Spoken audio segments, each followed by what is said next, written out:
It was supposed to be a routine flight from Berlin to Dubai. The passengers were settled, the crew was prepared, and the skies were smooth. But in an instant, everything changed.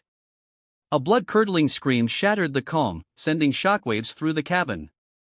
A man, his eyes wild and desperate, stood up, gripping a flight attendant by the neck. In his other hand, a glint of metal, a knife.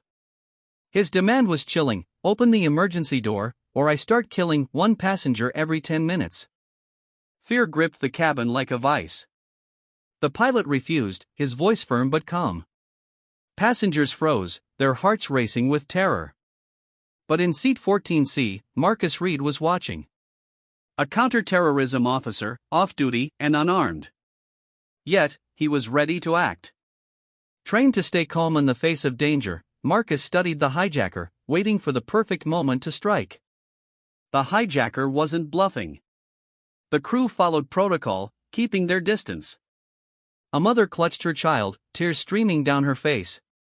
An elderly man whispered a prayer, his eyes closed in desperation.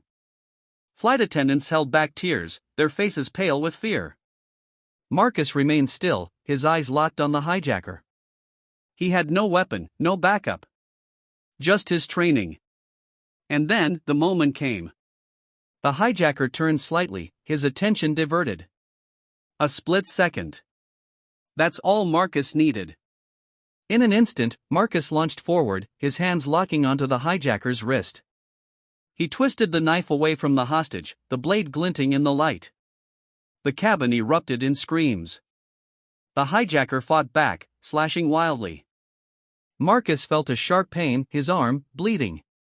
But he didn't let go. A brutal struggle ensued, the two men fighting for control. The hijacker's strength faded, but Marcus tightened his grip around the attacker's neck.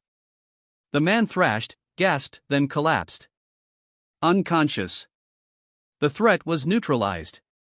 Passengers erupted in applause, relief washing over their faces. Flight attendants sobbed, their tears of joy. The pilot kept control, landing flight MP-911 safely in Dubai. Authorities stormed the aircraft, arresting the hijacker.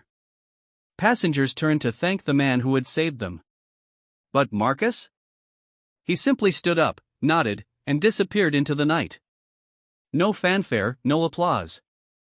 Just a quiet exit, leaving behind a cabin full of grateful strangers. What would you have done? Fight back, or stay silent? Let us know in the comments. Like this video if you believe in real-life heroes. Subscribe for more jaw-dropping survival stories. And remember, sometimes, the most dangerous battles happen where you least expect them.